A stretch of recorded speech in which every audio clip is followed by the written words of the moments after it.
Halo semua, perkenalkan nama saya Audina Renata dari kelas 12 MIPA 4 SMA Negeri 3 Kabupaten Tangerang.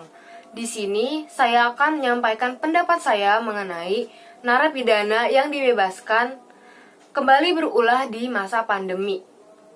Kementerian Hukum dan Hak Asasi Manusia Kemenkumham membebaskan puluhan ribu narapidana untuk mencegah penyebaran virus corona di penjara-penjara yang kelebihan penghuni. Kemenkumham menerapkan program asimilasi dan integrasi kepada masyarakat.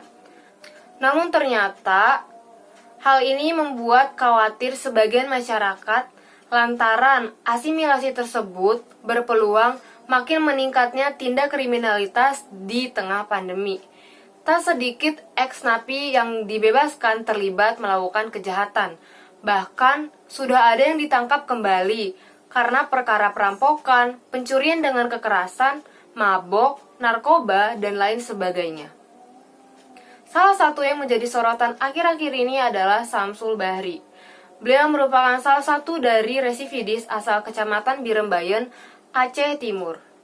Bebasnya napi tersebut tidak terlepas dari kebijakan Menkumham Yasona Laoli yang mengambil keputusan membebaskan narapidana dengan dalih untuk memutus rantai penyebaran virus corona. Setelah ia keluar dari penjara, Samsul melakukan perbuatan biadab dengan memperkosa seorang ibu dan membunuh anaknya Rangga pada Jumat 9 Oktober 2020. Kala itu, Samsul memasuki rumah kecil yang jauh dari pemukiman warga setempat. Ia mengetahui rumah tersebut dihuni oleh ibu rumah tangga yang berusia 28 tahun berinisial DN dan anaknya Rangga berusia 9 tahun. Ia juga mengetahui suami DN sedang tidak ada di rumah, yakni sedang mencari ikan di sungai. Tanpa halangan, Samsul pun memperkosa DN. Rangga yang melihat tingkah bejat Samsul melawannya agar sang ibu selamat. Namun naas, Samsul tidak mempunyai belas kasihan dan malah menghabisi Rangga. Menurut keterangan, sebanyak 9 kali Samsul membacok Rangga hingga berlumuran darah. Lantas, Samsul melanjutkan memperkosa ibu DN dan mengikatnya menggunakan kain.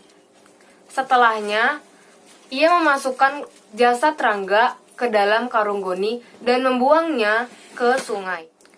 Jasad Rangga ditemukan oleh tim gabungan Polres Langsa, TNI, BNBP, dan masyarakat pada Minggu sore dengan keadaan mengapung dan masih berpakaian lengkap. Pelaku pembunuhan sekaligus pemerkosa ini berhasil ditangkap oleh Polres Langsa pada Minggu 11 Oktober 2020. Samsul telah ditetapkan menjadi tersangka dan terancam hukuman berlapis, yakni Pasal 338, Pasal 340, Pasal 285,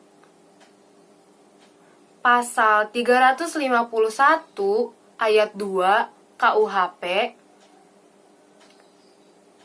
dan Pasal 80 UU nomor 35 tahun 2014 tentang perlindungan anak. Tersangka Samsul dikenakan hukuman seumur hidup. Pembebasan narapidana demi menekan laju penularan virus corona masih menuai polemik. Narapidana yang bebas itu tak menutup kemungkinan bahwa mereka tak mengulangi kejahatan lagi. Terhitung sejak diberlakukannya kebijakan tersebut, angka kejahatan selama penerapan PSBB di tanah air meningkat hingga 11%.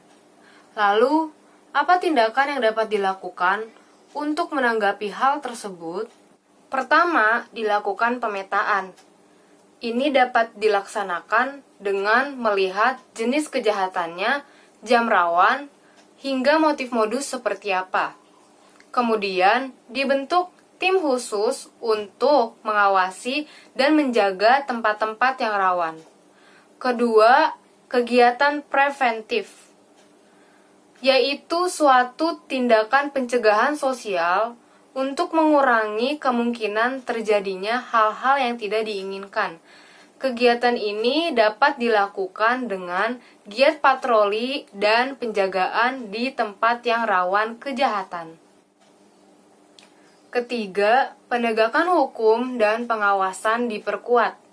Hal ini penting untuk mengantisipasi dampak negatif yang akan timbul serta penanganan dengan hukuman yang setimpal. Yang terakhir yaitu tindak preemptif. Polisi di sini berperan dalam penyuluhan dengan menanamkan nilai atau norma yang baik dalam diri masyarakat serta mengimbau masyarakat untuk ikut berpartisipasi dalam menjaga lingkungannya di masa pandemi seperti ini. Sekian opini yang dapat saya sampaikan. Mohon maaf apabila terdapat salah dalam perkataan. Saya, Audina Renata, pamit undur diri. Terima kasih.